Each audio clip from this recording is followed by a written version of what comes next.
अब हम एक काम करते हैं, बिग मार्केट वर्सेस में हमारे साथ बातचीत करने के लिए हीलियोस इंडिया के सीईओ दिनशो ईरानी जुड़ गए हैं। उनसे करते हैं खास बातचीत। दिनशो जी, गुड मॉर्निंग। क्या क्या व्यू बन रहा है इस समय मार्केट को लेकर? क्या एक करेक्शन की शुरुआत है यहाँ पर? Correction part and parcel of game है, लेकिन क्या साइन बन रहे हैं कि एक फाइनली एक करेक्शन की शुरुआत हुई हो? अनुज जी, पहले तो धन्यवाद आपका आपके शो पर आमंत्रित करने के लिए, और आपको और आपके टीम को और व्यूअर्स को गुड मॉर्निंग। तो अनुज जी, बेसिकली हमें नहीं लगता कि करेक्शन इतना डीप होगा। वो दिख रहा है आपको क्योंकि ग्लोबली थोड़ा मार्केट्स वीक है, इसलिए इंडिया थोड़ा कहते हैं ना माथा टेक रहा है उनको, तो इसलिए हो रहा है शायद। पर अदरवाइज हमें नहीं लगता कि इतना डीप करेक्शन आपको दिखेगा, गिवन के हमारे फ्लोज जो है वो काफी अच्छे हैं। डोमेस्टिक फ्लोज की बात कर रहा हूँ, और एफआईएस भी आपने देखा है कि जैसे ही उनको एक डील दिखती है बाजार में, जैसे ही कोई चीप सेलिंग होती है इनसाइडर से, तो वो आ जाते हैं खरीदने को। तो ऑब्वियस है कि इंडिया का जो अभी ओहदा है ग्लोबली, वो काफी बढ़ चुका है। और आपको ये दिखा भी है आपके एमएससीआई ईएम में, शायद पहली बार ही कभी ऐसा हुआ है कि इंडिया का वेट चाइना से इंच अप हो रहा है आस्ते आस्ते। सो इट्स ऑब्वियस कि इंडिया एक बहुत ही अट्रैक्टिव मार्केट हो गया है ग्लोबली। एंड डोमेस्टिक से तो फ्लोज आपने देखे ही हैं, काफी स्ट्रांग रहे हैं।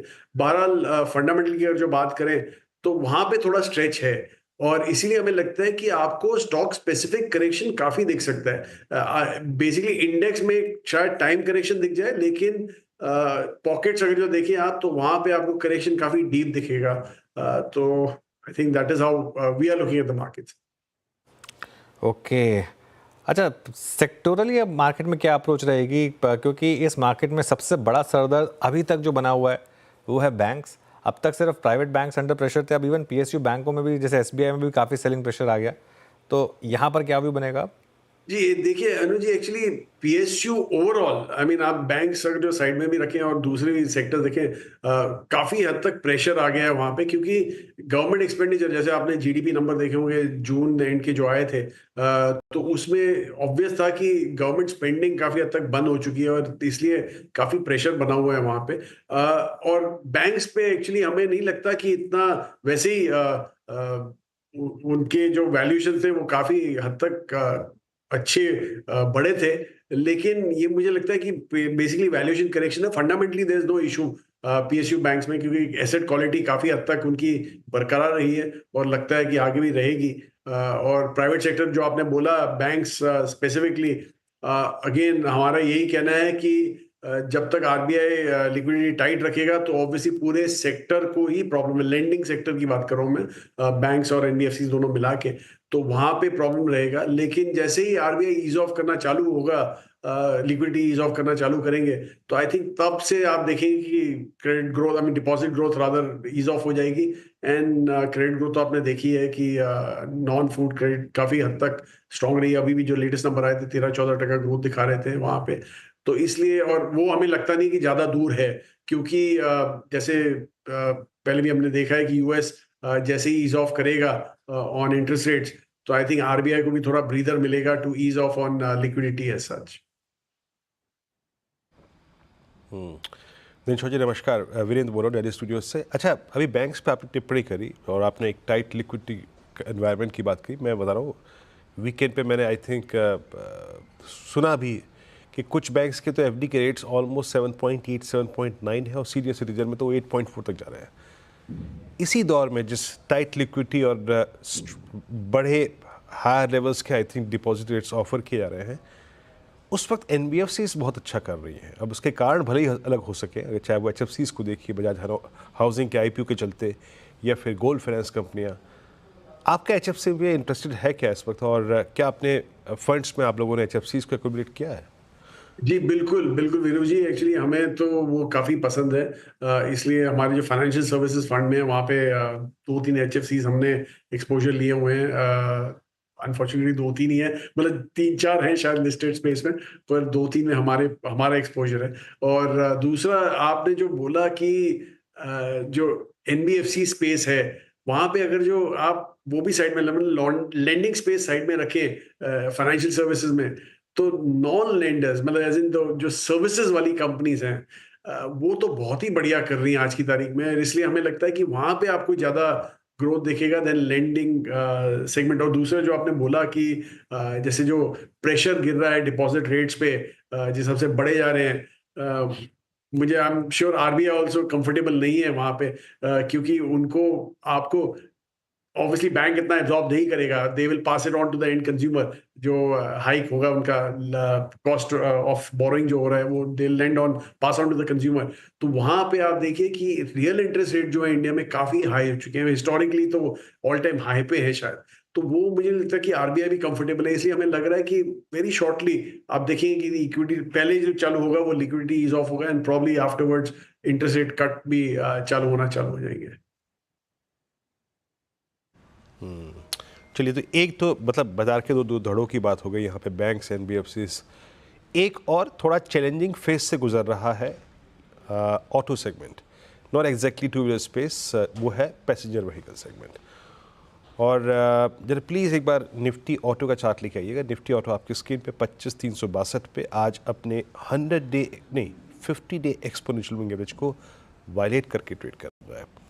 ये जो इनफैक्ट फादर ने भी एक अलर्ट जारी किया था Dinshaw ji, specially for banks and NBFCs के जो फंडिंग करते हैं वो डिस्ट्रीब्यूटर्स की, डीलर्स की, माफ़ कीजिएगा, उस पर उन्होंने एक रेड फ्लैग रेज किया था। जिस प्रकार की इन्वेंट्रीज हैं पैसेंजर व्हीकल सेगमेंट में, और अब एक फेस्टिवल सीजन शुरू हो रहा है, आपका ऑटो पे क्या स्पेशली पैसेंजर व्हीकल सेगमेंट पे टेक है? जी, आई थिंक पीवी व्हीकल में एक्चुअली वो एक जो होता है ना ग्लेरिंग एग्जांपल है डिमांड स्लोडाउन का, वो आपको पीवी सेगमेंट में दिख रहा है।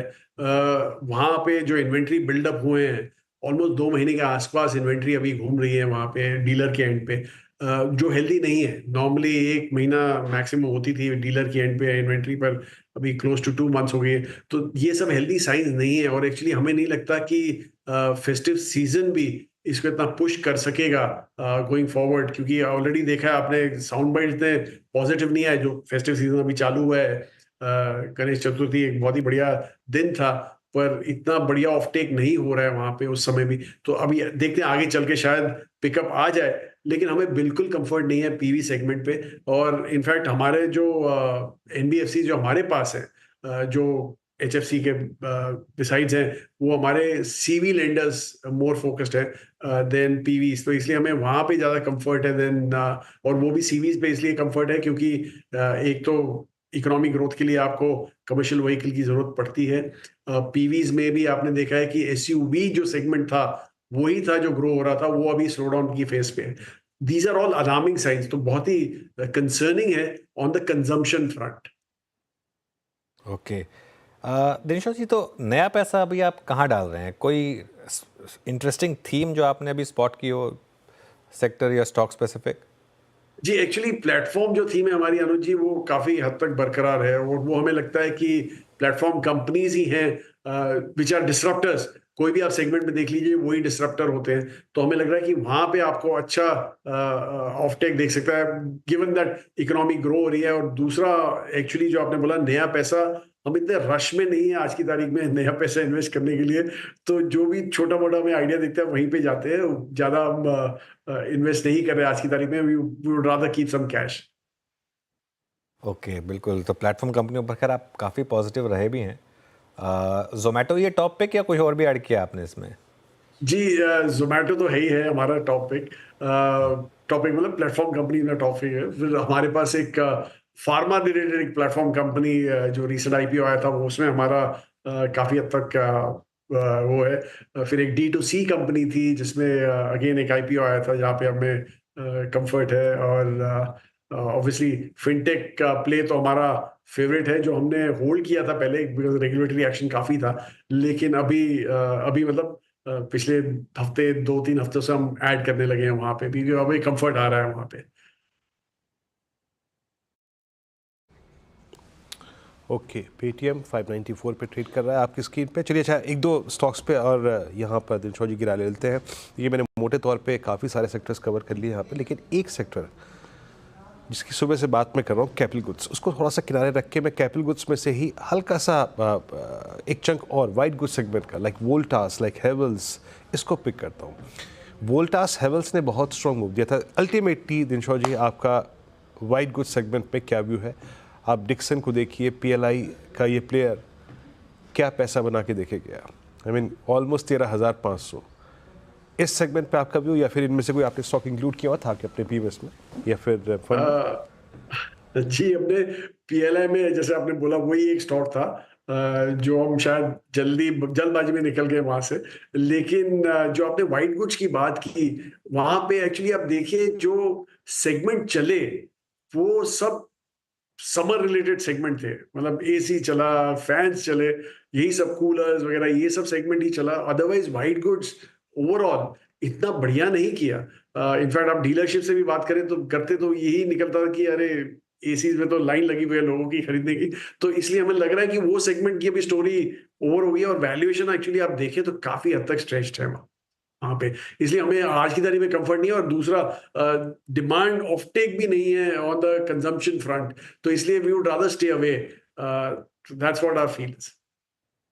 ओके चलिए, अब दिनशॉ जी बहुत बहुत शुक्रिया आज हमारे साथ